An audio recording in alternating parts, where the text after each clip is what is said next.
spike right there, that little spike indicates that when I match those up with the camera audio, that signal, because I take the audio from here, and we're rolling now. Yeah. And what I do is I take the audio from here and I mute the audio from the cameras. Gotcha. Because there's microphones on the cameras. But mute that shit in post. These are better. Those are better because the sound quality is just better. I'm working with two channels and there's like two mics and all that stuff. So Cody, you wanted to start a podcast at some point, but some of the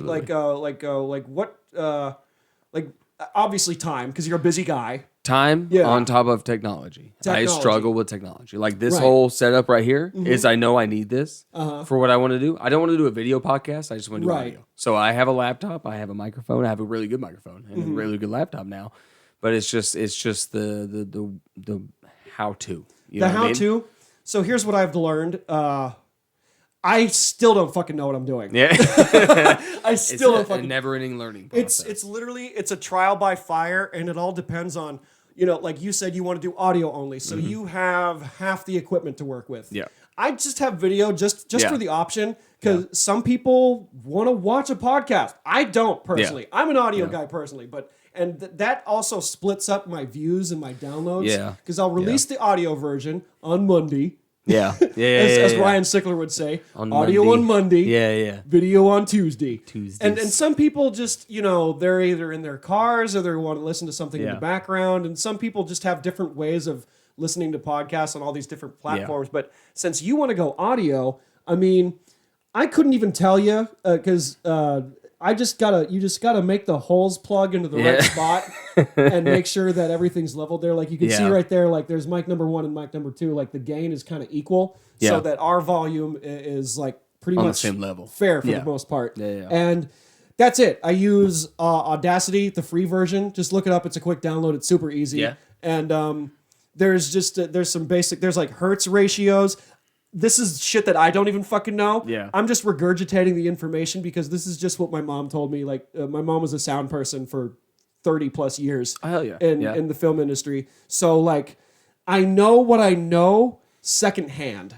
And it's literally a trial by fire. My first, 30 episodes were audio only, and it was just fucking garbage. That's how I wanted to get to video eventually because you can have fun with video. Like I'm assuming we're doing two. We have a wide shot and then like a shot on me, right? we got me and then we got you. So okay, basically, cool. So that's like my camera. So if I want to talk to the people, I can talk to the camera. You can talk to the people over there. I cut to me when I'm talking. I cut to you when you're talking. Or if you happen to have like a very funny reaction, like if you're laughing, like John said something fucking stupid. I don't remember what it was, but he was just like falling back and laughing, and I'm like, I gotta cut to that. Like I need that moment. Zoom in on him. I can't zoom in because I don't have a fucking I don't have the there was a feature that comes with one of these cameras that cost more money that I didn't want. I could do an auto zoom kind of thing, but that'll fuck with the focus on the shot that I have. Because I'm doing this all by myself. I got you. Most podcasts have like a co-host or a producer camera person. Or there's somebody there. There's someone there making sure the levels are right. I am literally doing it all on my own.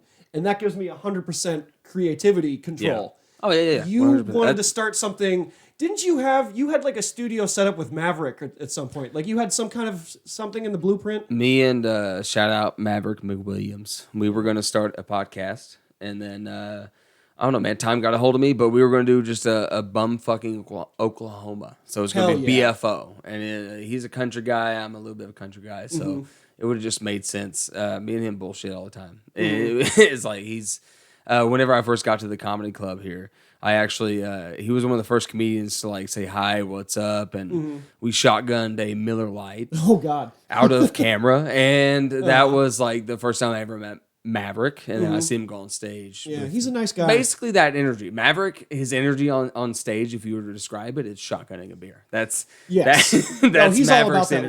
Life. And he's a very nice guy. You know, he came up to me. I was going through kind of a dark period at one point, and he was the out of all of the people, it was whether it was physical or through Messenger, it was like you, Chandler, and him. But Maverick went out of his way to like really like talk to me and make sure I was all right because I was going through like a dark spell. We all get sad sometimes, but he walked up to me. He was like, "Hey man, don't quit. Like I doubt myself all the time. Yada yada. It happens."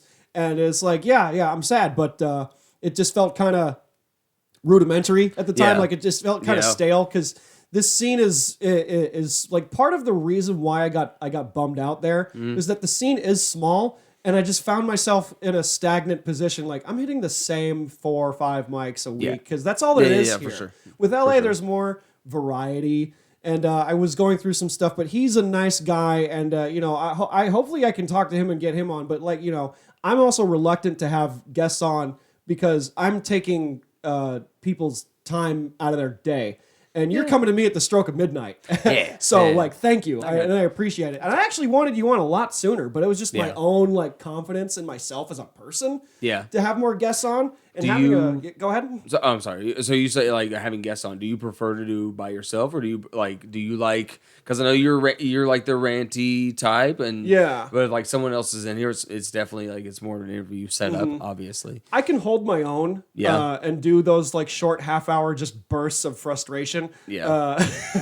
But for sure. just on a given thing, I mean, the Travis Scott situation, that's another example that I'm writing down. I'm kind of litmus testing. Yeah. I'm trying to write down some jokes about that. While it's still relevant. Yeah, exactly. Like that, for example. I could do a solo episode where I'm just going to go off on that for 20 minutes because, I've been to a death metal show. Yeah. I've been to a death metal show before. I know what the fuck happened. And I know what went wrong. And, I have a satirical take on it. But having guests, it's easier to bounce off of someone. Oh, for sure. And because doing it by yourself, it's fucking taxing. Yeah. I have notes that are off frame that I go off of that I look at. Okay, what am I going to rant about next? And I literally I deleted an episode. Yeah. Because I just I got too passionate. Yeah, it happens. I got too passionate, and it got me in trouble. And because I knew it was going to affect me in the future. I knew it was because here's the perfect example, and someone we both know advised this to me, which is I thank him for it.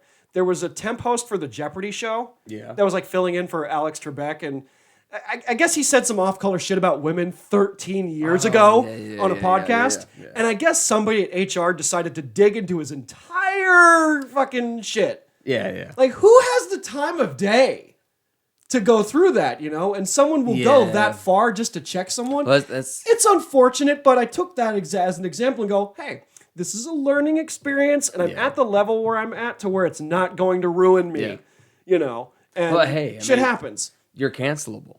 That's yes. I mean, that's why I'm a real comic. You think about it, it's like, hey man, I got canceled. Yeah. And I viewed the whole thing as a good thing, but like I said, it's harder to do it by yourself because I am completely unfiltered. I don't go on with a plan for sure. or anything like that. I just fucking go. And I take the pent up energy. Yeah. Like Tim Dillon kind of does that. He just goes off.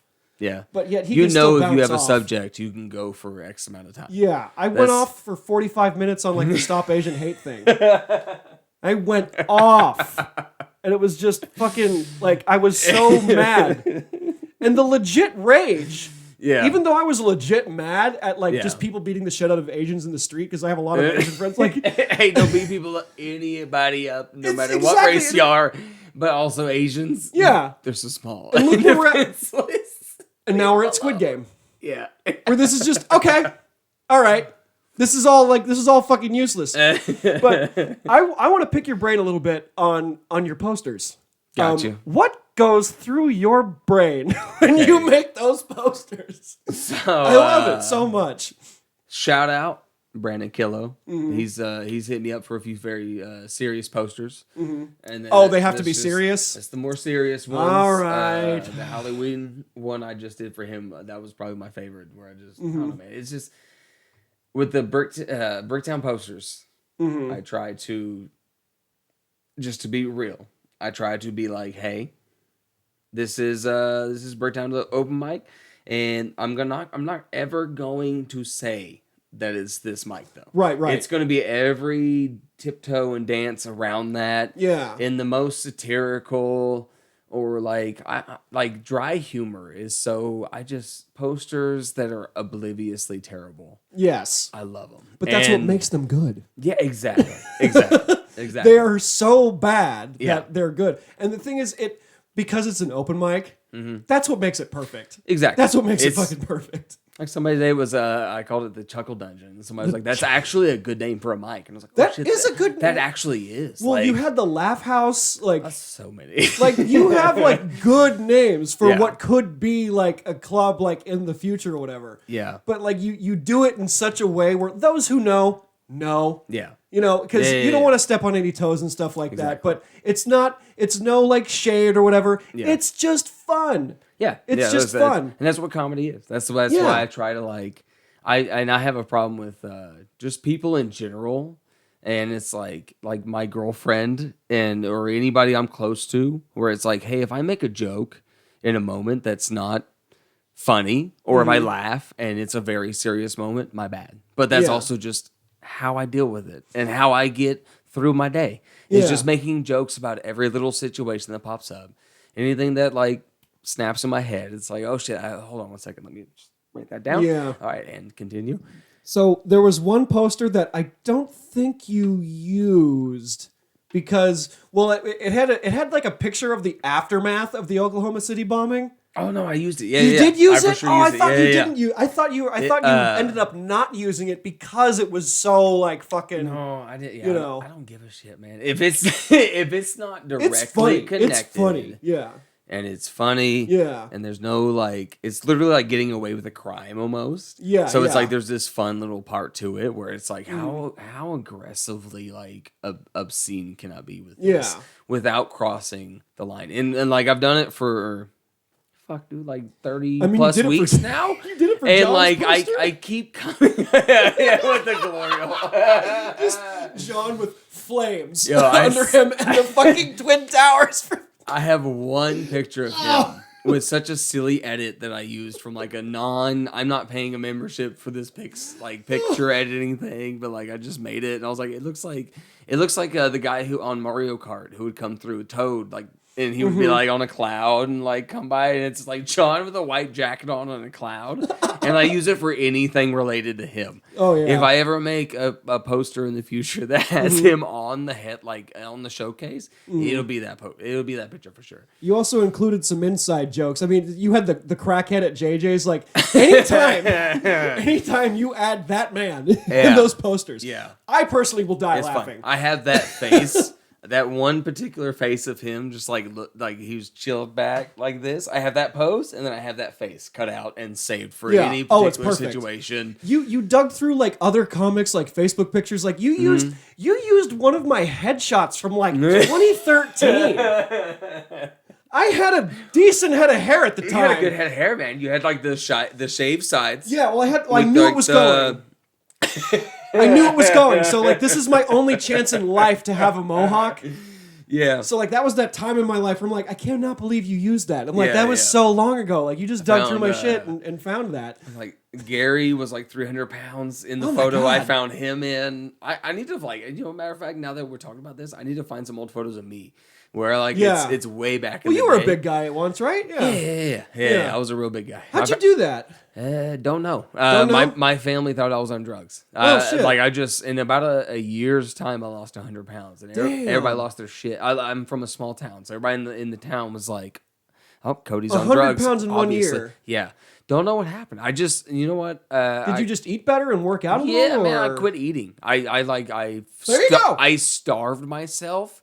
And holy shit, hey, your stomach is used to how much you eat. I didn't know. And the next thing you know, it was like, boom. Did you keep any of the extra skin? Like, no. Does that eventually recede, or is it still kind of like... It all tightened up. I was always like a strong kid growing up. I did like sports and shit. Like powerlifting was my shit. But like, I got to 180 pounds. I had like a 6-pack and like I was fit. And I found some pictures of myself the other day on my like Google Drive. I don't ever go in there. I just go to my gallery on my phone. And I found some pictures of myself where like I legit had like a V going down. And I don't like... the cum gutters. Yeah, like I got dad bod now. I got like I'm so out of shape now, and like I seen those, and I was like, I'm gonna set this as my wallpaper, just so I can force myself to get back to how I was. I was like, I would have fucked me 3 years ago, and right now I'd have turned me down in a bar. Oh man, well I have the opposite. I have the opposite problem. I can't fucking gain weight. Yeah, I have a bit that I kind of work on sometimes. Like I wish there was like a Venmo for fat. Like can I just have some and just put a cheeseburger always want to here? lose it. Can I have some of yours? Yeah. Yeah, I want like, and you lost 100 pounds and 100, and it was just from not eating. Like starved myself. You just man. starved if you yourself. go through hunger pains and just shrink your stomach. Oh, I know. It's I went in the year I lost that weight. I went from eating like 5 cheeseburgers from McDonald's down to no McDonald's. Like you just got to make fucking the right decisions. I mean, it's, you eat right, you drink right, cut soda out. And your clothes too. Like, your pants don't fit the same. Like, and then you buy all, like, I have a bag of healthy clothes from whenever I was 180 pounds, and I'm not giving them to Goodwill. But if I like drop down a size, you get back to that level. If I wear a large right now, I have so many extra larges where I'm like, give it to Goodwill. It's gone. It's gone forever. And then like I gain the weight back. I'm like, oh shit, I gotta go buy new shirts. I've had the same belt for a long time. Yeah. When I was normal sized, I was like 175 before I got my gut problems. Yeah. And I was like skinny fat. And I drank a lot. I abused alcohol, and that was like part of the weight loss. And so I lost weight drastically because I got sick, and then I cut alcohol out of my life. Yeah. So I still use that same belt, but I've like I've like whittled in an extra hole. Yeah, for sure. So I'm like, I can't get rid of this belt. Like my pants are only like I wear a 32. Yeah. No. I wear a 30. Yeah. Half my pants now are a 32. They cannot hold up. But like that belt that I've got, I'll just like, and then like this can still work. Eventually I'll get back to like my healthy, my fighting weight. And then I can hold on to those pants because we're men. We don't buy clothes a whole lot. No. No, it took dating black women. Me to finally I shout out black women for this sense of fashion. Sister energy. I would still be like wearing blue jeans and just a cut off shirt. And then like I'd still have ashy skin. And then like also on top of all that, I would still be washing my ass with my hand instead of a washcloth. Like a decent person. So, hey, look, us white people, we kind of missed the shea butter memo. We missed that. We still get dry skin, but you can't like see it. Dry skin is white, and we are white, and dry skin blends in.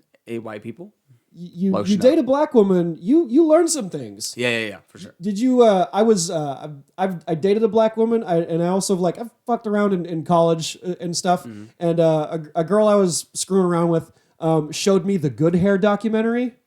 And that was just very educational. Yeah. Well, because I like pulling hair. Yeah. You do not pull a black woman's hair. No. Learn that the hard way. No, you know. Yeah. You don't do that. You just don't. Because it's funny thinking about it's not theirs. If it's your first time and you're like, what do I do right here? Hold on 1 second. Like step back and can I not? I don't know. So I watched the Good Hair documentary and I learned you got to work with the titties. Yeah. You got to work with the titties, and I was just like, and now I don't even touch hair anymore. Yeah. Like, doesn't even matter the race because now I'm conditioned. Neck grabbing, and spanking other parts. But I was a hair puller, man. I love doing that. But it was fucked up because it's fucked up though. I like doing that shit. I learned not to do that. Yeah, that's just not for sure. And then there's the chicks with the natural hair. Black women's hair, it takes 2 years to get to here. Yeah. And so if you pull that, that's delicate hair. Mm-hmm. There was one chick that had a big old 70s power fro, and she was into that, and I'm just like, ooh, I could hide stuff in there, I could do all this sort of shit. Yeah. And it didnn't work out because it was college, but I learned a lot from having dare I say it, jungle fever? No, is it because is it because black women are harder to find in these parts? And it's a rarity? I think in Oklahoma. Where do you think it... So I'm 28, and I think a lot of people of my age, because you see a lot more white guys, black women, and you never. Correct. It's a new thing. You just didn't see the interracial thing with a white guy and a black girl. Yeah, and I think a lot of it is my upbringing in Oklahoma it's Oklahoma City, Tulsa. That's it. Outside of that, everything else is a small town. Everything else is narrow-minded, racist, bigot, blah blah blah blah. And I grew up with my dad, love him to death because wouldn't be here without him. Right. And he's still alive, helps me out. And he was so narrow-minded that I had four other siblings. My oldest sister She's full blown lesbian. Only dates women. Was that only to piss married him to off? women. I think it's because like there's a pattern, and like Yeah. below her, my brother dated black women.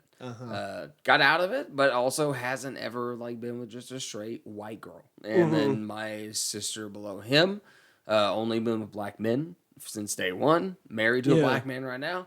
And then I was born, and I was just like, you know what? I'm gonna give black women a try for 7 years. And my dad was just, and my dad, like I think that's a lot of Oklahoma people. So you see that a lot more here right now.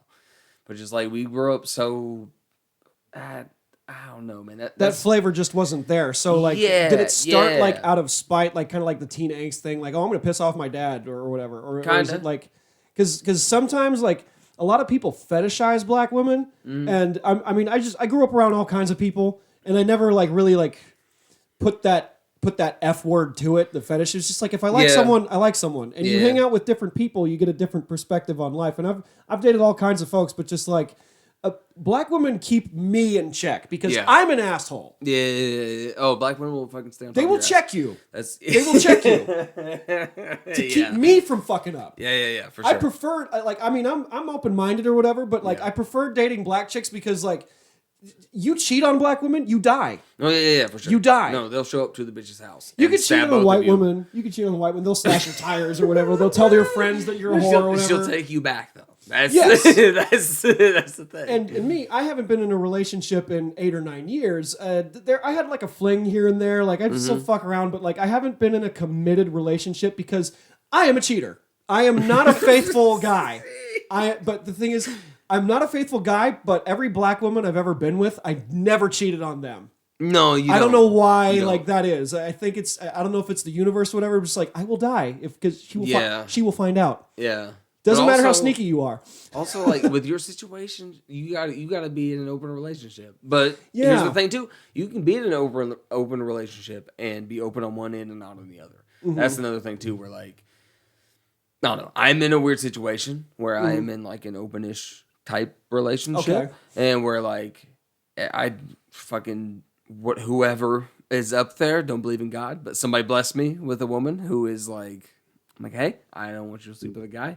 And she's like, if you want to sleep with women, that's okay. And I'm like, oh, but I'm not doing that because that's a trap. Well, that's the thing, because polyamory, as it's put, I really wanted to change this about myself. Is that the polyamory thing? Like it's cool on paper, but it's glorified cheating. And thing is, I did that a lot. Yeah. And I feel you. Yeah. I did that a lot, and I honestly wanted to change that about myself because we're both comics. We both have creative endeavors where pussy gets in the way, like of the craft, and there has to be a balance. Like, oh, you want to go on a date? Guess where we're going? We're going to the open mic. Yeah, for sure. Oh, I booked a show. Oh, you wanted to have dinner plans? No, sorry.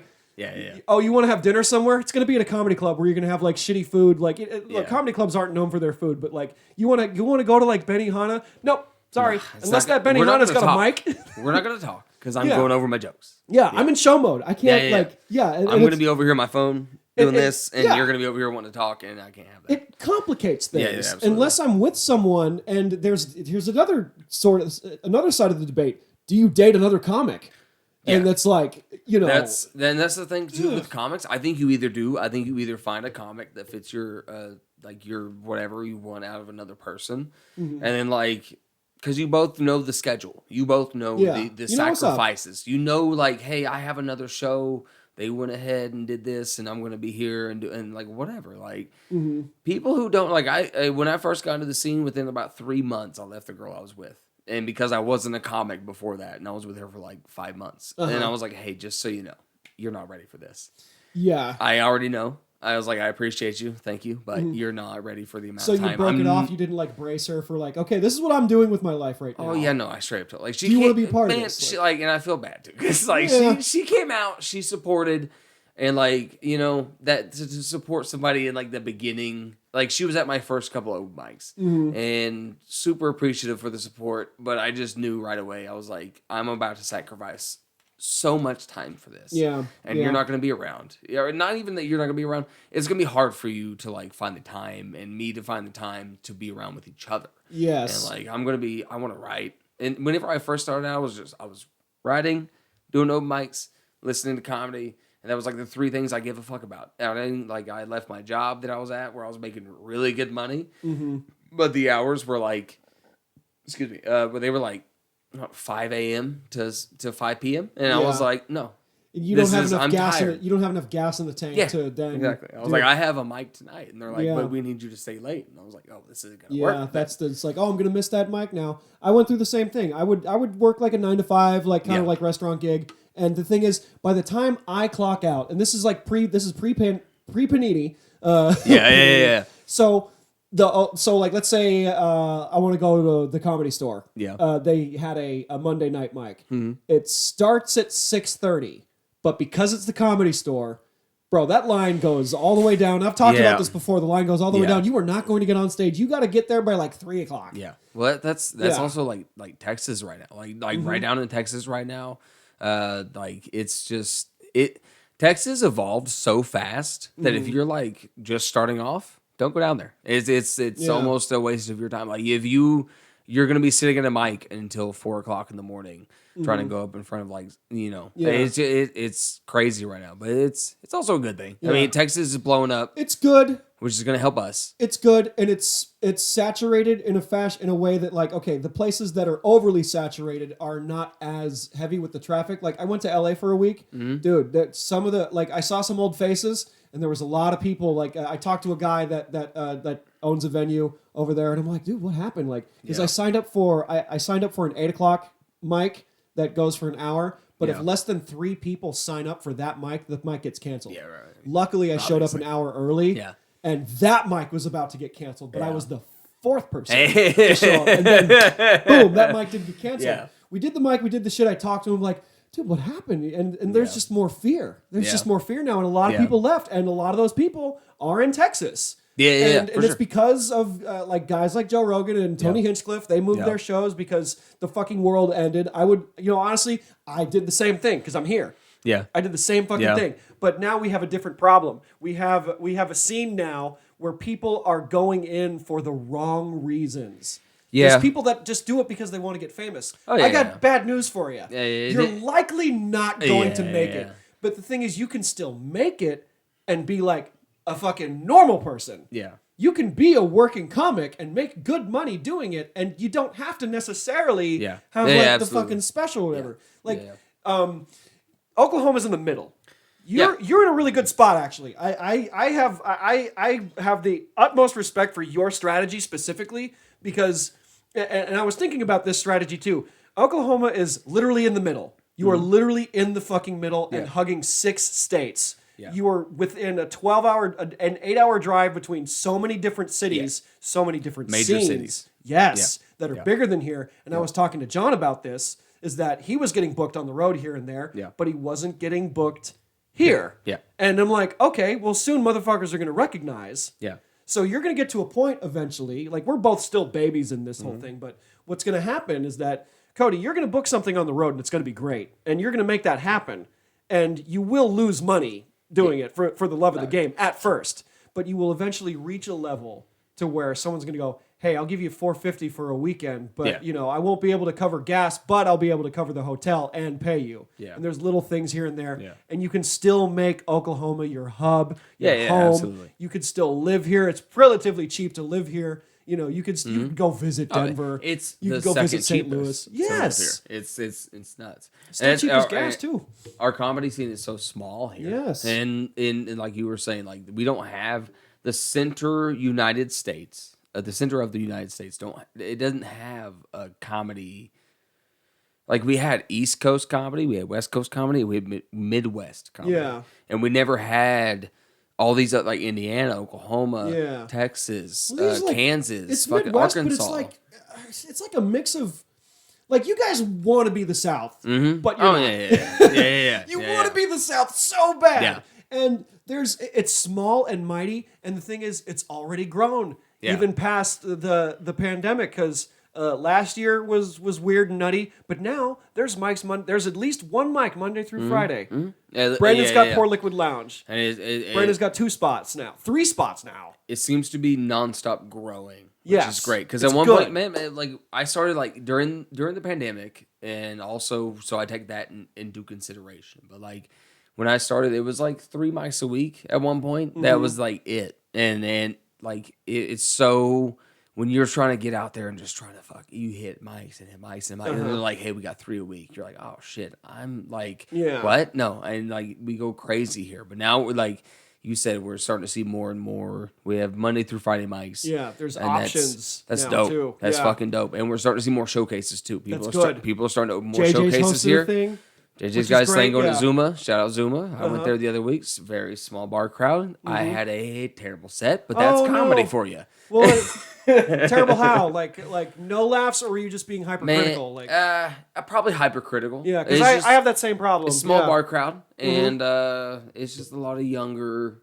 It's a younger all white crowd, and they're very kind of like. I was trying to do dirtier stuff, and they weren't here for it. Well, what time was the show? It was an earlier show. Earlier show? Yeah. That's why. Yeah. The more inebriated some folks are, the more loose they are to like cruder humor. Yeah. But early show, it's like it's funny, but like we're not ready. It's not that you did anything wrong. Like some people are just fucked up people. No, you know? I didn't like about 3/4 of the way through the set. I had a weird situation with an audience member I've never had before, where he was just like, "You're just being weird." And out loud to you? Just said it out loud to and I was like, "Nah, man, you're being weird by saying that I'm being weird." Yeah. And nobody reacted, and I was like, "Oh, this isn't." I was like, "I'm gonna just get my shit done and get the fuck out of here." You brought up the 800-pound gorilla in the room. Nobody laughed to it. Dude, I was like, I'll give you another good example of like this happened to me in LA. I did the fucking Harvey Weinstein vaccine joke, and they are scared over there. Yeah. They're fucking scared. A little skittish still. I mean, it was a hit and a miss, but like there was a night where it just did not fucking work. Yeah. I'm just like, oh, okay. Like I'm questioning the narrative. I'm talking about because. Everybody knows what's going on, and to not talk about the 800-pound gorilla in the room is also a bad thing. Okay, we're indoors and we're still wearing masks and we're still vaccinated. Like, let's talk about that for a second. And because they took it seriously, like, oh, this is the take everything serious show. Like there's just certain certain jokes, self-censoring shit that I went through. And I'm like, oh fuck, I didn't have to deal with that in Oklahoma because it's more, people just kind of go about their business here. It's not really so, it's not so woke. Yeah. You know? Yeah, like, that's an issue. we're really laid back woke. Yeah. That's Oklahoma. It's like we're chill. Yeah. We're not gonna be in your face about it. But we're like kind of up with the times, but not really at the same time. Well, that's what I've noticed with younger crowds is that younger crowds here are so woke. They're definitely more woke. But the older crowds, it's such a flat line. Yeah. Like it's a mixed bag here. A A-list country comedian coming here to Oklahoma City, and the crowds will be sold out. And they will be absolute chaos because country people 40 and up show up and they don't know how to go out and be people. Yeah. Because they're fucking country people. Oh, yeah. That's, like I tried to grow, I still am trying to grow out of that because I grew up very country and I'm just like, I would be somewhere with my dad, like getting breakfast or whatever, and he would be talking to the girl. And, oh, yeah, I really enjoyed my eggs this morning. And he's just like, I could see the girl's eyes glossing over, and I'm like, shit, no, you can't. You kind of bring more experience, like, because of, like, how you grew up, because, like, city folks, like, we talk about stupid metropolitan shit, I was on the train the other day, but, like, because you guys live life, I would say better. I would say live life more organically. Absolutely. And there's just raw experience that are just inherently funny. Like, I laugh at guys like Ron White, Bill Engvall, like country guys. I love those guys more than like your basic like city comic, with the exception of maybe like New York City. But like LA people just talk about fucking like dating and stuff that's just going on in the world. It's like relevancy to humankind. Whereas like I grew up on like 20 acres by myself. I was the last born child. And like my dad got me a 22 when I was 5. He got me a rifle, a thing that could kill somebody when I was 5 years. That's a kindergarten. That's already a bit too. I have a 7-year-old. It is a bit, and we're kind of slowly working through that. But I have a 7-year-old, and I'm just like, no, absolutely not. I didn't learn how to tie my shoes till I was 7. Is it because she's? Well, I mean, I guess it's a different dynamic because you're a so boy wild. and you get and boys get guns. Is like, I have a little 6-7-year-old daughter, and I'm like, you don't need anything that could hurt somebody. She don't need a double barrel. She's already on a cell phone most of the time. I'm like, you don't need a gun. But like, if I had a boy, it might be different. But also, hey, don't give your kid a gun, a high-powered rifle before they can tie their shoes. Do you remember that situation years ago where a 9-year-old girl got to handle an Uzi and the fucking like Uzi? Yeah. I forgot all about that. The instructor ended up. I think the instructor died. Yes. Yeah. Yes, I forgot all about it. I think he fucking died. Like. This is my point of view. It's like, hey, don't give a 9-year-old an Uzi. Those guns have like an recoil. Uzi is like pow, and like that's the whole clip. You're like, it's gonna come up, done. And if you don't, like, you're off to the side. Like it's so bad. The time will come where you walk your daughter through it, and maybe she'll be a little older, but still, like, just kind of brace her shoulders because I fired my uncle's double-barrel shotgun, and I am a fully grown adult. What age? I don't fucking know, dude. It just it was sawed off. Kind of. Yeah. It was well, then off. you hold on to it for sure, though. Because I pulled both. Because my uncle showed me, he's like, you can fire one. Oh, he's got a double barrel. Double barrel. Yeah, it was a double barrel sure. shotgun. For sure. And he goes like, you can fire one, but here's the fun part. You can fire both. Yeah. And I'm like, I want to fire both. And he goes like, all right, you're gonna stand your ground when you fire this. And I'm like, okay. And I'm like, and you're just about like pulled my shoulder. And I'm a city boy. I'm not familiar with fucking guns. And this is like a big fucking gun. And I'm like, I would not give this to a Shotguns child. are they're bang sticks. Yes. Yeah. Yes. And well, it's educational too. You know, that's what you gotta go about doing it. It's all teaching them. I don't know, man. I gotta. I'm very political wise. I don't give a shit about politics. I don't give a fuck about politics. But I also am like, I'm pro-abortion. And I also have a 9mm on my nightstand. Right. That's like, I'm right here. I'm that person. You're the best and of both. It's like, I'm not pro-abortion. I'm pro-choice. Yeah. And then I'm like, hey, here's my gun also. If you break in, I'm gonna fuck it. Well, like, as long as it's taught. I've taught my kid since she was like fucking 2. Don't touch this. No matter what, under any circumstance, don't ever fucking get close to this. And if like, someone comes people in the just house, don't think about telling their kids that. Yeah. And they got a loaded gun in their fucking closet, and the kids, holy shit, their kids are fucking adventuring around. Yeah, I was the complete opposite. I grew up around weed. Yeah, like I got into my neighbor's den, who was growing weed in the den, and my dumbass thought it was the tree star from Land Before Time. I'm running around with this fucking pot leaf. I'm like, hey, look, I got a tree star. He's like, no. I got told pretty fucking early, like, all right, this is what this is. It really is, if you think about it. It's the tree star of stoner. It's like, that is like, it's that one tree that we're always chasing. Yeah. Like, people want to have that argument about how to bring up your child, and it's like, dude, you're not in the camp, you're not in the environment, so you don't have like the hearsay. Yeah. So it's kind of like up to the individual on who brings up their kids and both shit. Parents. Here's the thing too, like with the kids, man, it's so like consistency is key.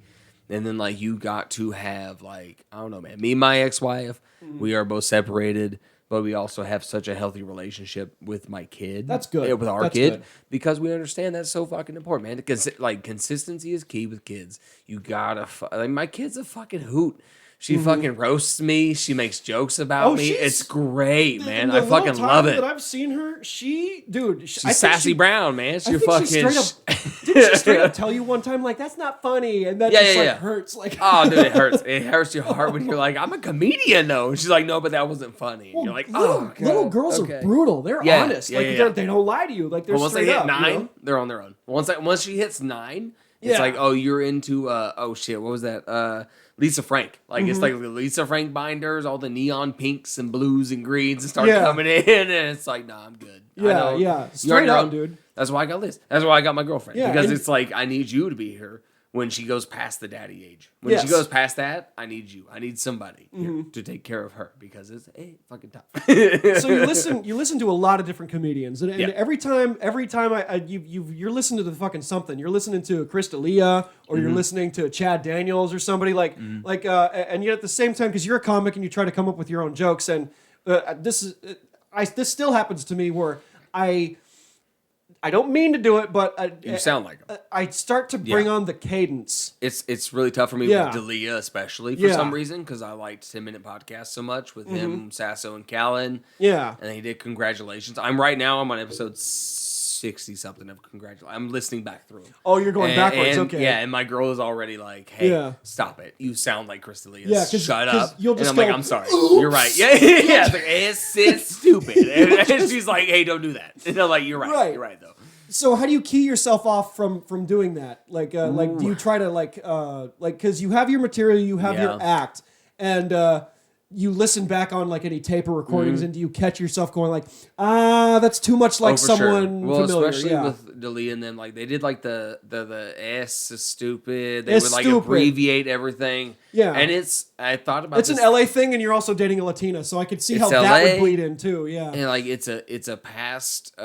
It's a rhythm that comics had that's not really there anymore. And like I try, I don't know. I hear myself say it, and it doesn't sound natural. And because it doesn't sound natural, I automatically kind of kick it out. Because I'm always trying to rehearse my shit. If I can catch 5 minutes alone in the car, I'll pause the music and try to just go over some shit. I don't know. Whatever I think my best set is at the moment. Yeah. I'll try to hit 5 minutes of like, hey guys, how we doing? Blah, blah, blah, blah, blah, blah, blah. And I'll try to do that. And like, that's where my girl comes in handy. Because she'll be like, hey, stop it. Yeah. Because you sound you're like sounding too much. And I'm like, I got you. And that's because you're listening it too much. It's just in your brain. Yeah. It's there. Like I've found myself when I go into my like legit rage mode. Yeah. Like it's organically me, but I've had friends that go like, "You're listening to Joey Diaz a little too much." Like, I'm cussing a little too much. Like I like when the legit rage happens when I get flamed up on something because I have you heard of like code switching? Yeah. It's where you talk to different groups of people. You kind of pick up on their cadence a little bit. It's like reading a room. Yes. Yeah. Like I talk to people. Like I have family members here in Oklahoma. I find my inner redneck coming out sometimes. For sure. And it's there, and I'm not trying to be like fake or like try to like reach their level. It just happens. I feel like that's a very comedian thing to do. Yeah. Because it's very like I'm appealing to the I'm appealing to the room. You could be at the most random spot. But you're still like, I get the vibe from her, or I get the vibe from him, or whoever. And you're like, I'm gonna piece of that, and I'm gonna try to make you laugh though, right? And like by the end of this, we're gonna get along. Like man, when I get mad, also the country in me comes out. The country in me comes out. Like I said earlier, I tried to squish that out at a young age, and I kind of did. But you still hear like if I get mad, I'm like motherfucker. I don't like it. Really just kicks up, and it gets a little seasoning to it. You know what I mean? I have some family in New York too, where like the fucking New York Manhattan like that comes out. Like I'm half Italian, and that comes out sometimes. I'm like, oh wow, like why is this? Why is this here? And my SoCal, like dude, bro, like I'll get my voice changes depending on who I hang out with. If there's a room full of black people, I'm going to talk about my absent father. You fucking know that I'm going to go there. And I don't go there around like young white women because I did a room once. I did an open mic once where I did that shit and I didn't read the room. And all these white girls were like, "No, we feel sorry for you. This is too dark." I'm like, boo. Like, you don't fucking like. I find myself changing my shit at the last second. You walk up there with a plan. It was like any set you do in like, especially because like I have 5 minutes on just black women, and I did my very first urban show, all urban. There was not one. I was the only white person in the entire building. Nice.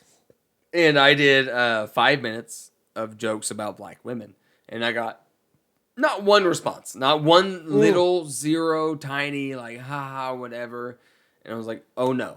But not even the week, like a few days before that, I did it at the club, and I got a killer response because it was a mixed room. It was white and black people in the audience. Yeah.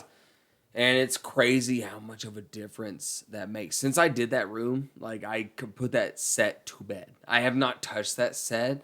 That's been one of the only sets I have where I'm like, oh boy, I don't want to think about that night again. Right. Most bad sets I can kind of look back on and be like, what did I do wrong? That night is like locked up in a shelf deep in my brain where I'm like, we're not going to touch this. This is a cold case until future notice. I haven't been using game tape. Like I haven't been bringing my camera around with me to mic so much just because like I have enough to where I know where I can mold together my half hour, if you want to call it that. I have enough to work with to really like polish it and stuff, and I've been doing audio lately, and there have just been some bombs where I'm like, okay, we're going to push that one back, but we need to figure out, okay, why did that suck? Yeah. Because I definitely have video of me sucking. Well, that's the best thing about recording yourself, man. Like someone who is very, very advanced in the scene, and nobody gives them enough appreciation. He told me, when I first started, and I kind of like befriended him. He was like, "Hey man, record your shit," because I wasn't, and he was like, "What are you doing?" He would get pissed at me, and I was like, "Oh, I kind of look up to you. And I started recording my stuff. The next thing you know, you're like, "Oh yeah." You listen to it like if you just take like a nonsensical time during your day where you got 3 hours, play your set over and over and over again for 3 hours. Keep a notepad handy. Yeah. Right? Like, hey, this would have been funnier if I did it this way, or this didn't work at all and it never will. Blah, blah, blah, blah, blah. Like, you got to be able to look. Recording yourself is so important to be able to look back on that. Do you hate listening to yourself? Whew, if it's a bad set, yeah. If it's a good set, here's the funny part about it. I think most comedians probably do this. Newer comedians anyway, where it's like I have a hard shell about myself from sucking and not doing good, but I still, if I have a bad mic, I will play back a set from a good mic or a good show or whatever, and I'm like, oh, okay, we're back, we're grounded potential again, and we're gonna yeah. I'm not gonna give up yet. Don't give up. Exactly. I use the 3 strike rule. Yeah, and it's not necessarily 3 strikes like.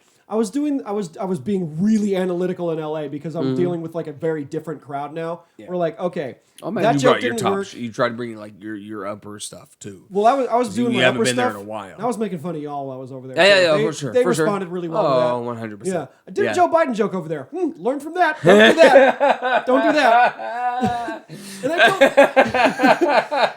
because I honestly tried like, okay, because like he's our fucking guy right now. But it's like, this is not fair. We cannot do 4 years of making fun of Trump and then not making fun of the next guy. In my own brain, I'm like, this is not fair. We can't do this. And I learned the hard way. I'm like, all right, this is where you guys stand. Okay. California's like, we hated Trump for the last 8 years. Yeah, so I'm going to exhaust my Biden jokes here while I'm still here, and I'm gonna change them eventually. But I found myself going like, man, okay, that joke didn't work. Strike 1. Yeah. Or that joke kind of worked. It's strike 2, but I made contact, but it's a foul ball. So I'm like, okay, there's a way around it. But if the joke is just not working, like there's a joke that I've been kind of doing here and there, but it's just not, it hasn't been hitting. Yeah. And it's not even because like, oh, it's a low turnout or whatever. Like it's just not hitting. You go, all right, time to put that joke to bed. And then maybe I'll come back to it later. Yeah. Maybe it'll be relevant. Maybe it's like a topical thing. Like I'm trying to work on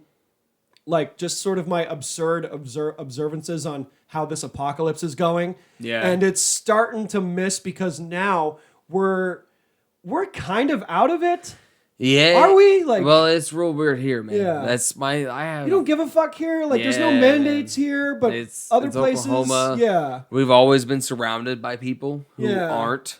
Like, or who are very serious about, like, masks, 6 foot, don't come out, like, restrictions. Yeah, but, like, you have to make fun of that shit because it's in life. Like, we have to. I have 3 jokes right off the top of my head about Oklahoma and the coronavirus here. And just the situation at hand and how it's been handled and stuff. Because, like, it doesn't... We were serious about it for, like, 5 days. And then it just dropped off after that. Like, we just quit. Yeah, that's basically it. So I found myself really hot. Because I moved here last July, and it was just ultimate fuck shit. We don't know what the fuck is going on. Oklahoma was the first state to open up. I called up my cousin who lives in Del City, and I was like, you guys are open? All right. Pack my shit and get out of here. And I go over here, and I'm just doing all of like the worst fucking things. I'm talking about mass shootings, the pandemic, and how like, oh, this is a full room. You're gonna give Fauci a fucking heart attack, and people are just laughing at it. Like, I'm doing really well when the world is doing bad. Yeah. And now we're getting a little better, and like some of my doomsday shit is just not hitting because we're kind of like over it now, and now I've got to move on and like retire some bits. Like I got to put that to bed or approach it from a different angle. Like Cody, the world almost ended, and now like we're kind of out now, but we're still finding shit to bitch about. Like this was not enough. Yeah, no, it's never enough. This wasn't enough. Yeah, like what is happening? Yeah. What has happened? Like if like Justin Timberlake died tomorrow, we would forget about the pandemic for at least a week. Yeah, we would forget about it. Like here's nobody a new would talk about it. Here's a new conspiracy theory. I feel like this is absurd, and this has just been on my brain lately. But the Alec Baldwin shit, he's a scapegoat. All right, he's a scapegoat, right? So the DP that got murdered was working on a documentary to expose the pedophile ring in Hollywood. And I like tried that in LA, and they're just like, no, this isn't too soon. No, too soon. I tried it with the fucking Zoom show, and I'm like, the Zoom show didn't even work. It was immediately funny that Alec Baldwin, of all people, because Alec Baldwin is like such a serious. Yeah. He's too serious of a comedic actor. Like he's like, I want to be funny, but if you got a serious spot for me, I'll do that role also. Yeah, he's got that. Like shit. he shoots somebody, and we're all just like, yeah. Something happens and we all go back to our insignificant lives. Like COVID, we got the vaccines and shit. We got all this stuff. It's like, okay, it's back to normal. We can forget about it. What do you think got more press coverage? Alec Baldwin or Travis Scott? I don't know. They're both still ongoing. They're both still ongoing because the Alec Baldwin thing, like that's just going to be relevant for as long as it's going to be. But the Travis Scott thing, like, I went to death metal shows, dude. People are going crazy Shit over it. It's goes so funny, man. Fucking wild. I've seen people leave in stretchers. Yeah, I've seen people lose their teeth. Hey, it's a mosh pit. Yeah. At a death metal show. Yeah. So it's gonna get Look, when people fall crazy. down, you pick them up. Yeah. You pick them up. And I've never been to a rap show. I've been to like local underground rap shows, but not to that volume. But people are gonna fall down and get squished. Yeah. And the whole thing, and here's another thing. I think it was overcrowded because I think scalpers got away with this one. You remember scalpers? Like, you can kind of like get your tickets digitally. Yeah. You can get them digitally, and it's harder for scalpers to get through. But there's more people checking for so many things. Like, I don't know if they were checking for like vaccine cards. No, it was Texas, so probably not. Right? Yeah. There's so many things that are getting checked. Then when it's not organized, things tend to work through their way through the cracks, you know? For sure. And bad shit happens, but I don't even think none of it is his fault. And to the people that think it was some kind of crazy like satanic ritual, you've never been to a death metal show. It shows. You ever seen that movie World War Z? Oh yeah. Where the fucking bodies are like piling That's a death metal show. When there's no room in the pit, people start climbing on top of each other. Like Shaquille O'Neal just goes to a mosh pit for a reason. Oh, you're gonna die. Because he's good. He's like, I'm so big, I conquer everybody. But there's still that level of fear of like, I could still die in this mosh pit. I could get a bloody nose. I don't do shit like that. If you're a big man, for that reason. If you're a big man, it is automatically your responsibility that you are the bouncer for the other bouncers. Because there's like five fucking security guys that are beyond the barrier or whatever. And they're 20 feet away. Yeah. Hey, there's a fucking show going on. They're not going to know a damn thing. There's noise going on. They're scoping out like who's doing fuck shit or whatever. Like, this person's being too belligerent, or someone's crowd surfing and they're headed in their direction. They get them out and they get them the fuck out of there and they go back in. It was just a huge mismanagement. But like, bad shit's going to happen, and I'm going to make fun of that bad shit. Yeah. And as long as it's topical and relevant, we have shit to talk about, you know? I feel like, because Oklahoma's so wild. Like, there's just, I don't watch the news or anything like that, but I was over at my cousin's house the last couple of days. There's been like murders and like crackheads. There's a high-speed chase at least once a week. High-speed chase. At least once a week. Someone got pinned to this is Oklahoma. What are we doing? Someone got pinned to a truck or whatever. It's the funniest shit too, because like whenever they catch people here who go on like high-speed chases or run from the cops, they always get to them and they're just like, I'm so sorry. Yeah. And they lay down. And it's never that anywhere else. Anywhere else, if you're running from the cops, hey, run from the cops. Like, get the foot, go till you stop. For real. Have you checked out Ponyboy yet? No, not yet. No? Not yet. I gotta get my vax. I gotta get my car, my negative test for my car, one or the other. I do want to go out there eventually. I'm vaxxed or whatever, but like, because of where they are, I don't know. I haven't been there yet, but I just feel like that if you're in a predominantly red state and you're going to have that requirement, you're going to lose business. Like, you're going to lose people. Yeah, you would think that way. But the thing is, that mic starts at 10. Yeah. Brandon's got a mic at 10. Yeah. We have some kind of low-key competition going on. For sure. I don't know what the fuck's going on with that, but there's Rockhouse Mike on Mondays, which is at like 7 or whatever, and then Kendall's is at 10. We can have a double header. We can Kendall's Rockhouse. Like, have Ponyboy on a fucking Tuesday. Yeah. There's only one mic on a Tuesday. Again, sure. I don't know who runs it. I don't know what the fuck's going on, but it doesn't need to be a competition. Yeah. And now you're dividing your camps by having these sort of requirements. And like, think what you want. That's cool, whatever. But like, your scene is so small. and you know, don't take my advice for it, but like there needs to be like a united, supportive front. And I am seeing that more. 100%. I am seeing that more, which is very good. But because of the scene being as small as it is, any sort of negative energy will reflect on everyone in the scene, whether the energy has to do with them or not. And hopefully, the scene will grow from that, and it already is. It already fucking is, and it's great. I talked to Daniel Healy about like, because he wants to do a mic in Stillwater, and I'm like, okay, I know what you're trying to do, but nobody's gonna drive that fucking far. Tough. Shoot for Guthrie. Yeah, shoot for just Guthrie. something a little bit closer to the city. Because Guthrie's already or Shawnee. Guthrie's 20 minutes from the city, and then you go another 30 to 45 from there to Stillwater. So like it's because you need these mics to be closer together, and they need to be timed out. Because I come from a big scene, and I mean, take this from what you will, but there's a fucking mic. There's 3 mics every 10 miles. They are everywhere. Yeah, that's the thing. If you had them in close proximity, a few hours apart on the same day, everyone can do their time and get their time in. And you're a busy guy. You work at nights. You're a vampire.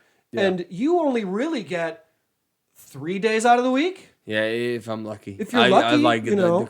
the club here in town. That's the only mic I've really been worried about, just because of availability. Yeah, and you're a busy guy, and the thing is, you need to be able to hit these double headers. I want to. So you can just knock out the time. I was going to try to. You need a double header. So you could hit Rock House in Norman and then come back and hit Pony Boy or fucking Kendall's or whatever, and there's your double header for there. There's Othello's in Norman. That's if you got one more Tuesday mic, and you know, had I stayed here a bit longer, I thought about starting one, because Brewski's is right fucking there. Yeah, and that's a venue. For sure. And the first person I ever talked to about anything here was a guy named Scott Miles. Shout out to Scott Miles. You know Scott? For sure. So I moved here. I didn't know fucking dick, and I went to a bar I looked up open mics in Oklahoma.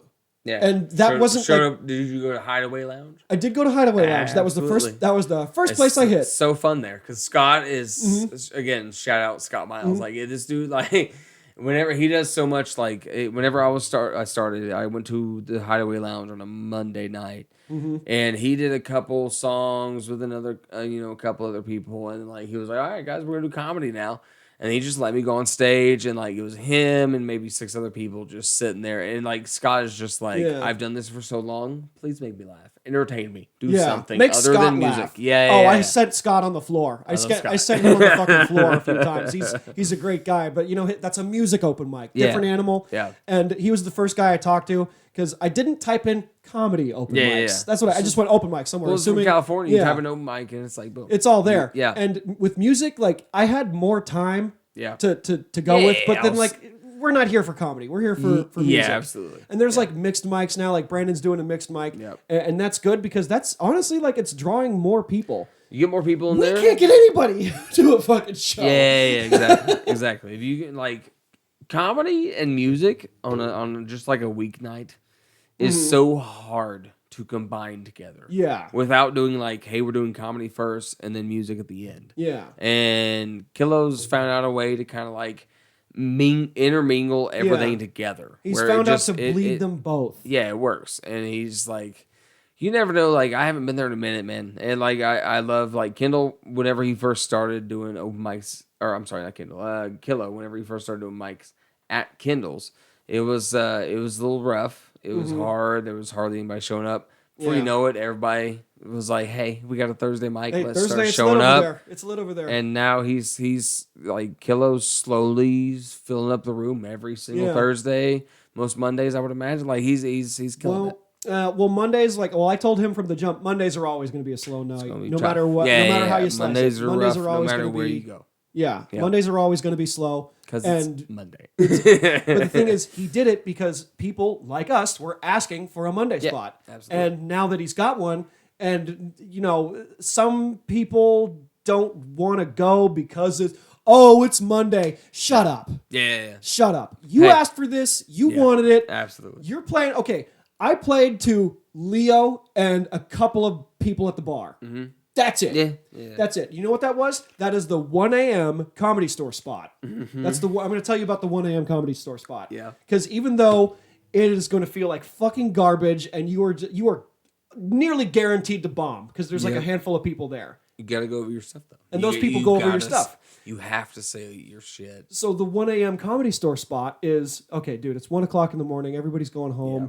There's 2 people here, but out of the 2 people that are there, there's one guy, and he's in the back, and it's Paul Mooney. Yeah. Paul Mooney laugh, I got you. You could have your fucking life change. Like you have to treat every mic like it's a show. Yeah. And I get like, you're working on new stuff. You have your notebooks. You have your stuff written on your hand. That's one thing. But I try to not be the notebook guy. Yeah. Or the cell phone on the stage. Like I'll put my cell phone on the stool to record it, and I won't fucking touch it. It's tough to get away from that. I put like a receipt pad from the bar, and like you take one piece of paper and flatten it out on your stool. Yeah. And people don't really notice you looking at it so much. Yeah. Like I don't know, man. It's a weird. I've seen people who are 10 years in come up and still write shit on their hands. Yeah, well, if you can get away with it, it's cool. But like, yeah, exactly. If you can smoothly get away, because it takes away from your on stage presence. It'll take away from your delivery too. If you're like, what was I going to talk about? Absolutely. And then the naturality of you on stage goes away whenever you're like, hold on 1 second, guys, and then you go back to your notes. I mean. I'm not going to fault anyone for that method because it's definitely a method and it works. Like fucking Ron White had his set list on the floor. He's been in the game 30 years, but like if you're working on your act, you got to know your act and know where to go and stuff. Because it acts as a security blanket. Yeah, absolutely. What I've done is like I'll bring my camera with me, but I'll think too much about the fucking camera. Yeah. And then I'll bomb. Yeah, and then lately I haven't been bringing my camera with me where I just keep it minimal. Yeah. I find myself doing a lot better because I know I'm not focusing on that, and I'm having way less panic attacks too. Yeah, Have you seen me when I'm off the stage? Yeah, I'm a mess. I've been there before. I'm a mess. Yeah, I'm just like, oh fuck, like I'm a fucking like, and I'm climbing out of that, and it just takes doing it's it tough, more. Man. I mean, it's a lot already to begin with to go on stage in front of a room full of people. It's doing those shitty Monday mics. I've just been like, just going up and doing announcements at our local club here in front of 200 to 250 people, and I start off with, holy shit, did you guys enjoy the show? And automatically 250 people are like, and they go crazy. Yeah. And then immediately, even as like a year and a half in comedian, it's still fucking like, you can hear, it sounds like I took a hit of helium. Like you can hear my voice going away as I get toward the end of the announcements. Yeah. And it's like that stage fright shit doesn't like, and that's the thing with like, if we can get more showcase shows, we already got mics. We got mics with somewhat audiences, but like, if we can get showcase shows with audiences, and it's not just one club here, 2 clubs here. 2 clubs, yeah. If I'm being fair, giving people an audience, it helps so much in the scene. It's really hard to market yourself. So like, if you don't have an audience, you don't know what the fuck works. Like you don't know if it was funny or not.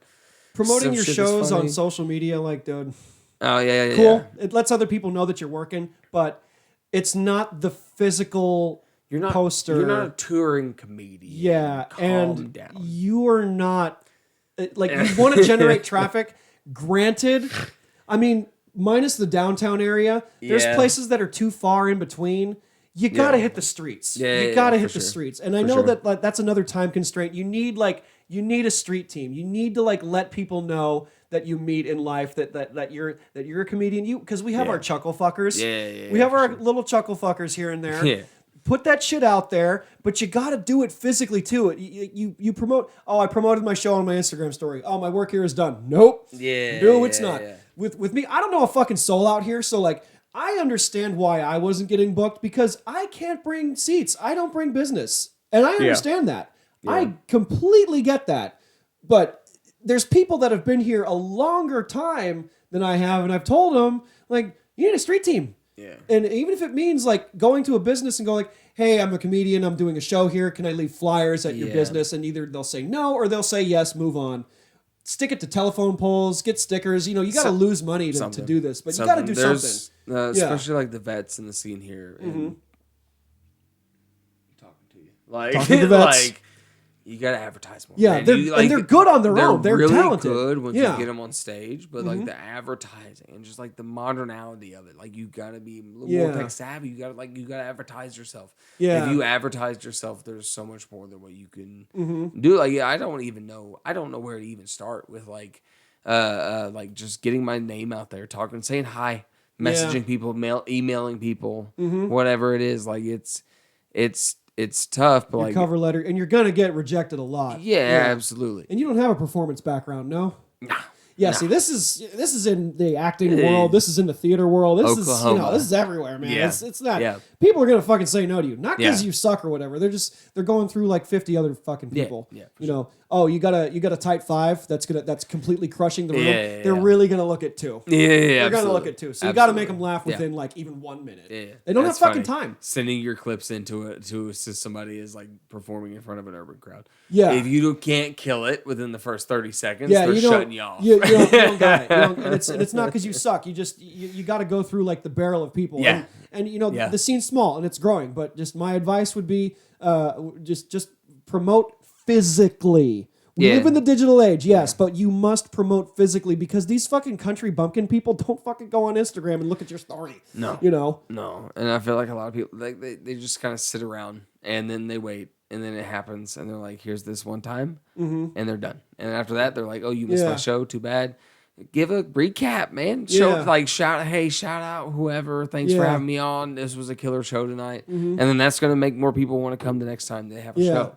Little things like that and like just help out. You know what I mean? You gotta be supportive. And look, I've wanted to go to shows. I've wanted to like come support, but because I was working nights. I'm a vampire. Yeah. And now that I'm not working now for the few months that I'm here, I'm just kind of on my way out. You know, there's not much. There's just not much I can do, but just leave a good imprint. And I've got a little bit of traffic here, and I had options to moving to maybe Dallas, maybe moving to Seattle. I have family in Seattle. I have family in Colorado Springs. Like I have options, but then it's like, oh fuck, dude, I'm starting over again. Yeah. And with home field with LA, and there's like I said before, there's fucking posters everywhere. Yeah. Nobody's paying attention, but like you're gonna have people that are gonna go, oh, I'll come to your show. I'll come see you. I'll come see you next time, and then they don't. It's not because they suck or whatever. There's a lot going on, dude. Tickets are $10. Yeah. 2 item minimum. Parking. I have a show. Oh, you got a kid. I have a show that's just a feature show coming up, and it's just a regular old Oklahoma show and and it's like $20-$30 a ticket. And I'm like, that's a number, you guys. That's how we should be charging people. But also, you better bring your shit. Yeah, bring for $20-$30 a pop. I would complain if, like, as a comic, I would complain if I paid $30 for a ticket to someone. And then you bring 2 people, you pay $60 plus drinks. You're $100 in for the night. And you don't have a good night because the people on stage were shitty. Nah, it's not good. I did a bringer show. Many bringer shows where it's just like, oh, dude, like I try to bring the thunder, but like it just didn't work that night. Then I feel terrible. I'm like, dude, these people paid $20 fucking to see me and a bunch of other motherfuckers that are. It's just not fucking working. Yeah. Where it's like, dude, this isn't an open mic where you have your notebook. Like we're all doing a type 5 or whatever. Do your type 5. Yeah. And then it's like, okay. You got the 2 item minimum on top of that. That's easily another $20. So now you're paying $40. Yeah. And if you have kids, oh shit, now you got to pay a babysitter. Yeah. Oh shit, now you got to pay $10 for the fucking parking. And now like a night out becomes it's nuts. Yeah. Man. Like people going downtown. Going downtown is going to cost you $100. You know, easy. It's like if you're going out just as a couple to do anything, would you get a couple drinks, get anything to eat? Okay, cool. Going to cost you $100. Yeah. And this Enid show, I mean, it's man, it's wild. Like it's gonna be a hard nut to crack. I'm not gonna lie to you. It's small town, small minds. Like I'm looking forward to it just because like I got to meet one of the other people who were on the show this week. Got to talk to him a little bit. I know one of the people, and I'm meeting the other 2 for the first time. And the other person I already met him, and he's chill as shit. But like it's these small town shows in Oklahoma because like we have OKC and Tulsa, and that's like it's it. That's like the main hubs. Here for shit. And outside of that, it's just such a small town show. But there's also theaters in Eden, Oklahoma. There's theaters out by Lawton, Oklahoma. There's places where we can fill a fucking room up if we had the right show set up. Yeah. But we just don't know how to do that here. Because it's so new here. You're not the circus. Right, exactly. You posted something like a fucking circus came to town and like everyone showed up. Yeah, man. Small Dude, town, there's nothing else to do. I'm from a town with I graduated 30 people. Fuck. It's a square mile town. It's 1 square mile.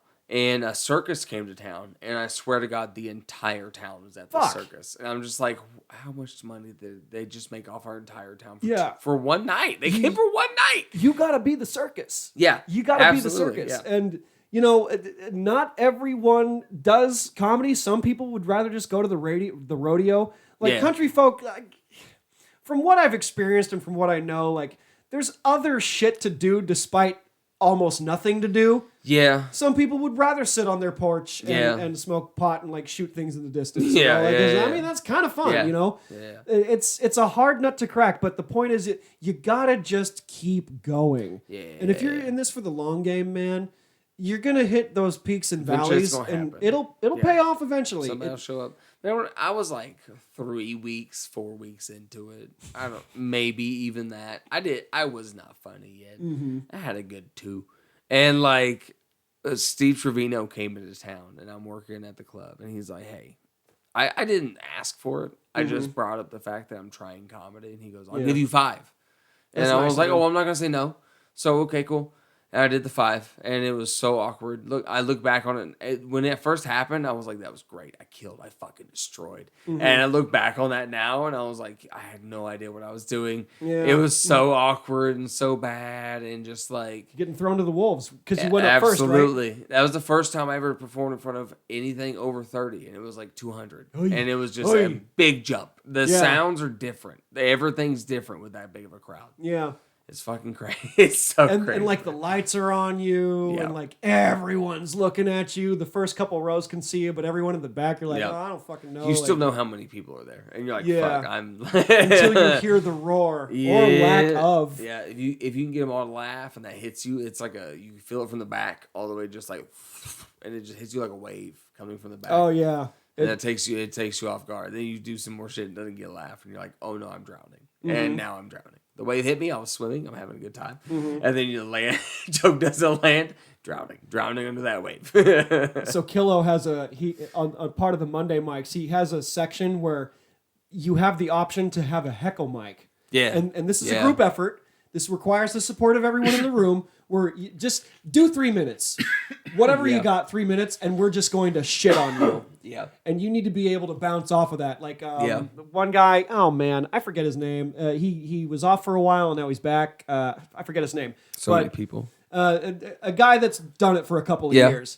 And he was doing his bit, and I'm giving him shit. I'm pretending to sound like a woman. I'm like, oh my God, that's not funny. You're racist. And then he said some shit, and then I'm hitting him another one like, hey man, that's my girlfriend. You can't talk to her like that. I'm like, okay, this is gonna happen to you. Like you got to be able to hit that muscle and be ready for it. Flip a table. Yeah, things like that, dude. You got to be able to like. There's like a little bit of an improv muscle. Yeah, absolutely. That you kind of have to have. You know, there's other. There's the glass beasts. Dropping, and you're like, oh, let's set that anywhere. There's those little things you shove it. That's kind of like if there was a class for stand up, that's the kind of stuff they would teach. Is the little odds and ends, and they were like everything else. This whole 80% in the middle, that's on you. Well, there is a class, and it costs a lot of money. Yeah. Because there's a guy that's a veteran. Like I've been to. I never paid for a class, but I've been to a class where I got to like. Not shadow it, but just kind of like observe because an older friend of mine was doing comedy and he paid for the class.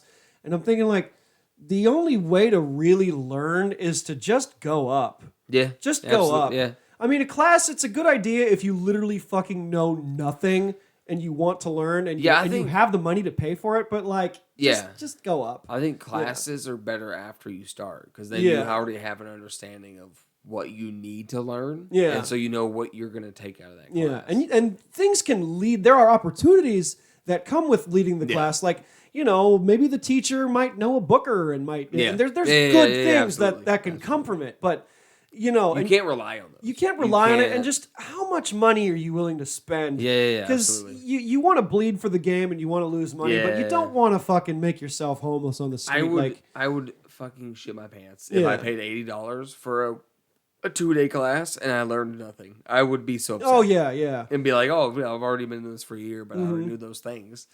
Why did I do this? And then it's like, okay. In That's LA, comedy class. it's pay to play fucking everywhere. Flappers charges $30 for 5 minutes in like their back room. Yeah. $30 fucking dollars. Are you kidding me? Is that for 5 minutes or per 5 minutes? It's just a flat rate. $30 for 5 minutes. That's fucking nuts. Yeah, it's and like that's my game tape. Hey, we did a 30-minute set today, Look, guys. And I had that little side hustle going where I was making it dirt cheap because I know comics are broke, dude. Yeah. I know comics are broke, and I charged $1 a minute. I could have squeezed a whole lot more out of Josh Wolf, but I decided not to, just because I have integrity, and you need tape. Yeah. Whether it can be shitty cell phone video. Yeah. It can be that. It doesn't need to be production quality. And as long as you can be seen and heard and you get the reactions, the video can be as grainy as you fucking want it to, but you need tape. Dr. K does fucking tape. Yeah. You know, there's guys that do tape out there. You need it. As long as you, like, people want to, bookers and all that, like, they want to see you on stage. They want to know how your body presence is. They want to see what you look like as a person. And also get headshots. Yeah. Get some headshots. Yeah, absolutely. I'm way behind in that. I took my own headshots, and if you look at my most recent Enid show that I'm doing, it's my own done headshot, and it's terrible. Don't do that. No, don't do that ever. Get headshots done. I want to have somebody at a show while I'm on stage be like, "Here's a good camera." You're heading in the right direction, though. I got the headshots that I took recently. Because I got this motherfucking thing. Yeah. I'm not married to it, but this is what I look like right now. I paid $50 to a guy in Norman, and this is my agent hooked me up with this. And oddly enough, Julie Drake, shout out to Julie Drake, she did the same session. I'm like, oh shit, we have the same fucking person. And I'm not saying like, you know, find your way to get representation, but get representation because that will supplement. Even if it's like acting stuff isn't your thing or whatever. So much. Like, I'm just now getting, like, I've had 2 shows now ask for, like, legit headshots. Not like, in the first year, they were like, here's just a picture of you from Facebook, whatever. Now it's like, hey, we want an actual photo of you that's HD and high quality that we can, like, put up on a fucking poster and it's not grainy. And I wish I could do that. I wish I could, because I pull photos from video and I have, like, the capability. The camera has the capability, but I just don't have the skill. Yeah. I could also like sharing it to people and giving it like through the phone, from your camera to the phone, somewhere in there, it's gonna lose a little bit of integrity. Like it's gonna get a little grainy. Yeah, like I've got that plain white wall right back there, and I've got the tripod and stuff. But then I gotta set it up myself, and it's just you need help. Yeah, you know. And sure. I think the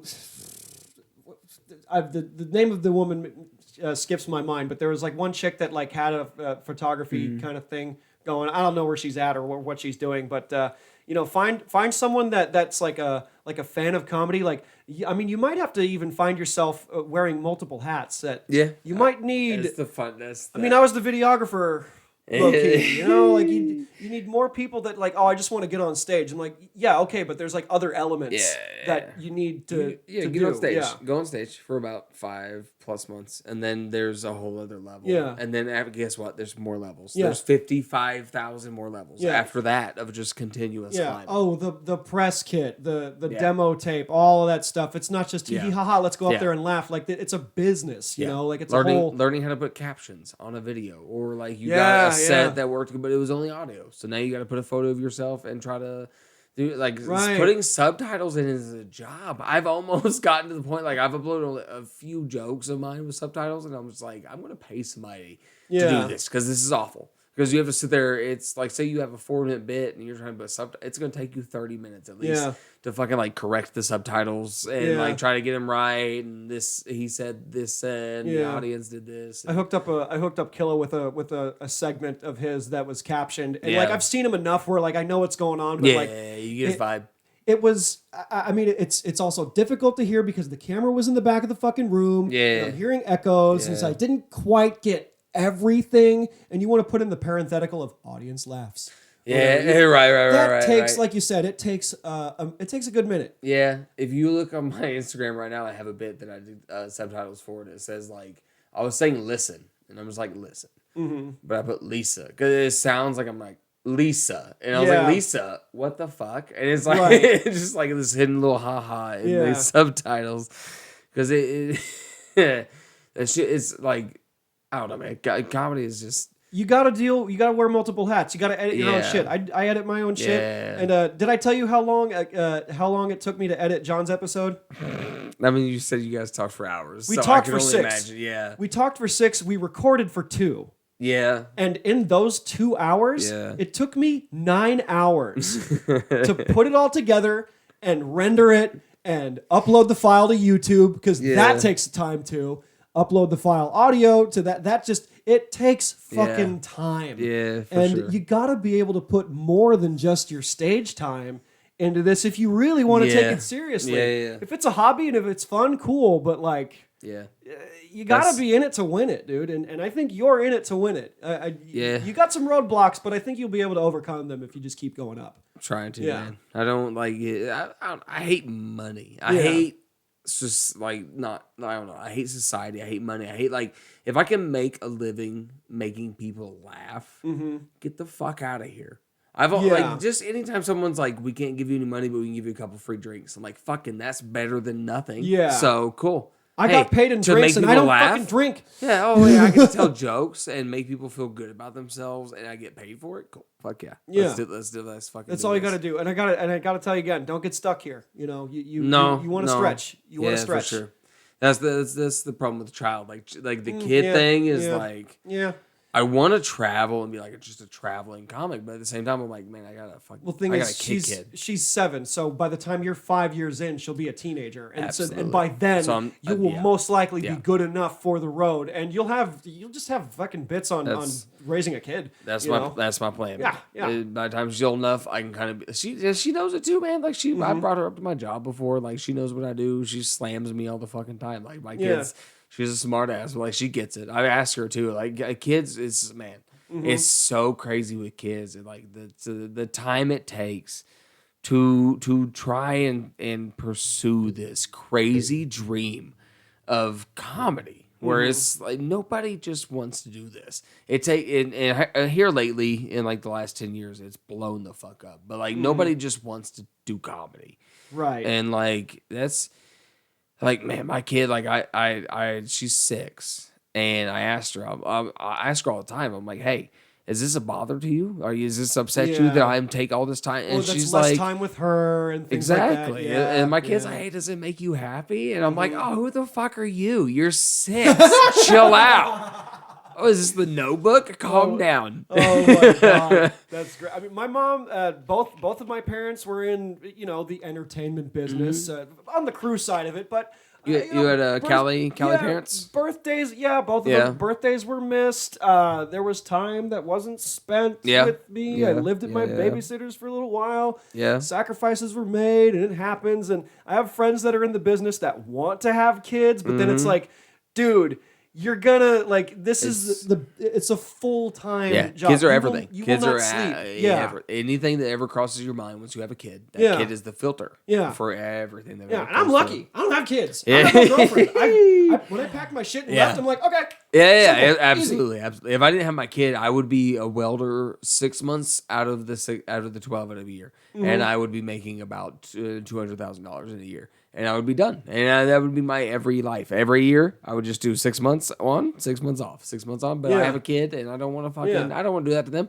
I want to do her. I want to be home every fucking night. You want to be able to find the balance. There's another comic I know that he would like bring his teenager to shows. Yeah. So just be like, he couldn't get a babysitter or whatever. Oh, if she's a teen, it's like, exposing the kid to all this fucking garbage. There's a certain age where I definitely want to start bringing Addie with me, where it's like, hey, I know you're like 12, but also this is kind of a cleaner crowd, but it's also still comedy. So we're gonna have fun. Just come with me. Sit in the back.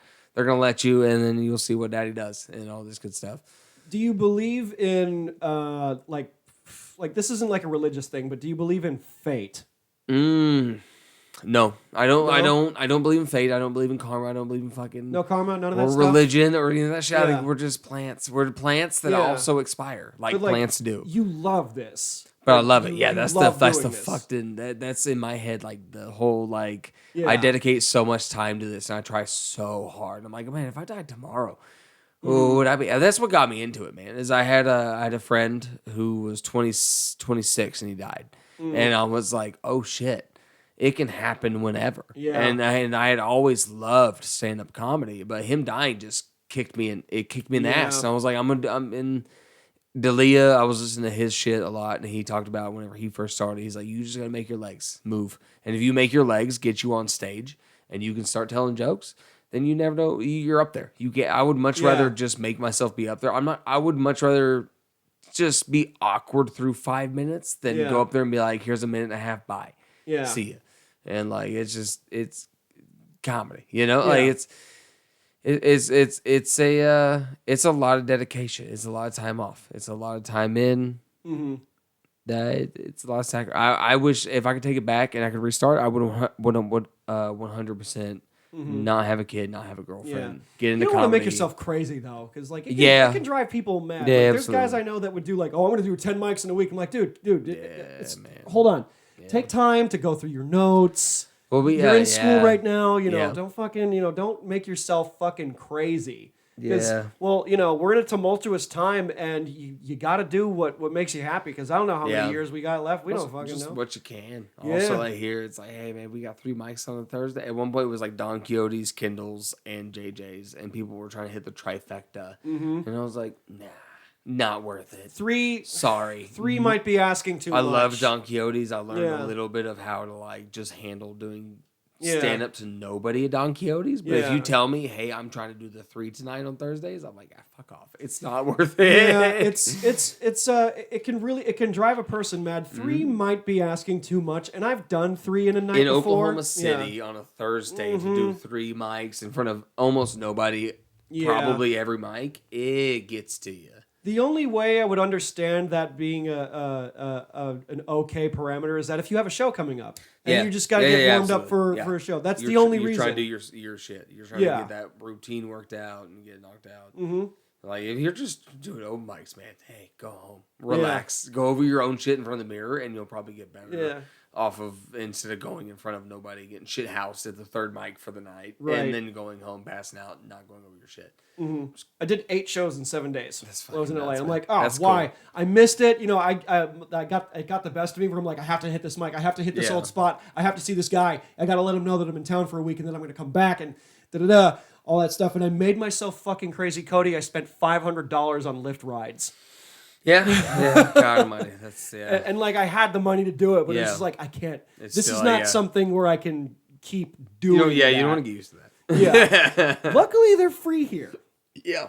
Mics are free here. It's like fucking pay to play in all these other places, and I'm like, I'm willing to do it. I visited LA, and it was like $5 for 5 minutes, and I was like, I dig this method, but also no, I'm not like if I'm going to be like the last person up at 1:30, 2 o'clock in the morning, I'm not paying $5. You got to be able to strategize when to go up and when to work over your notes. And you also got to feel like it too. Like I've gone on stage where I'm like, I definitely don't feel like being up here. Yeah, absolutely. And I'm just in it for the grind, and then I end up hurting myself because I'm like, oh, that set sucked because I wasn't feeling it. My energy, I'm like projecting this already like sense of failure up there, and that transfers to the stage. Like you gotta be in the mood.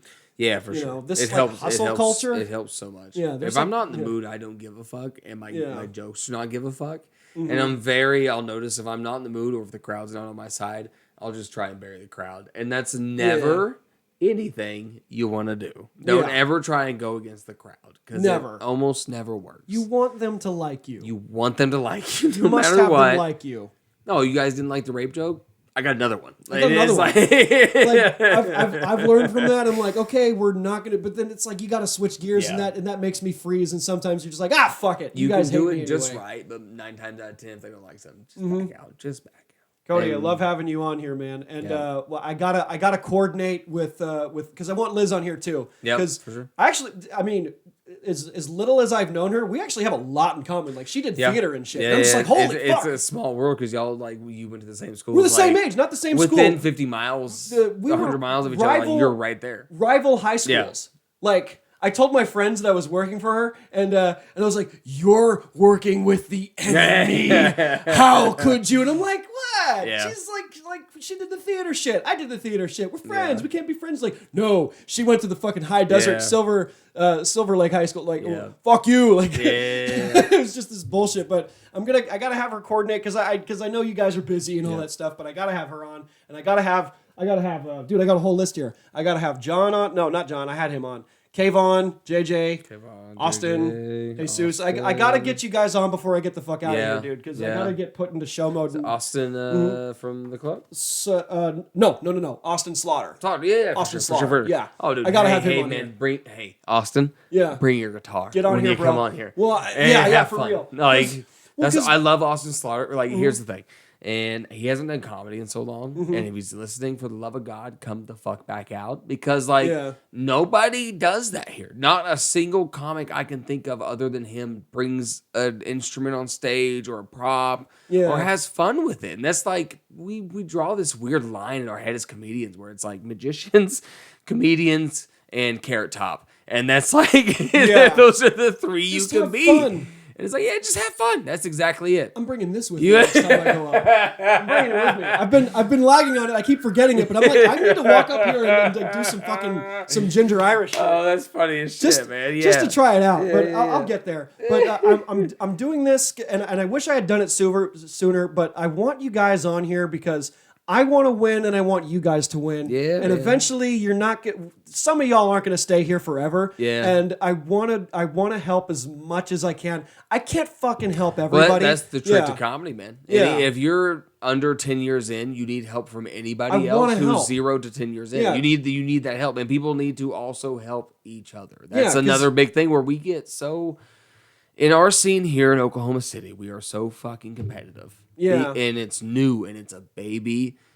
But it's also Benjamin Button baby because we have Looney Bin now, we have Bricktown. And it's like this two old scene, new scene combining. Yep. And it's like we have to help each other. We have to work with each other. Yeah, LA's competitive too, but like I want you guys I want everybody to succeed. to be on the radar there and might spend be a one couple person $100. where I'm like, I don't want you to succeed. But other than that, like everybody else is like, if you're willing to put in the time. It happens. If you're willing to put in the time, I'm willing to help you because Absolutely, man. You're going to reach a decision one day, maybe in the future, if you're willing to spend $500 on a plane ticket and go, if you want to crash on my couch for a week, I want to be able to like get you on the radar and everybody grows together. We're in this for the long game.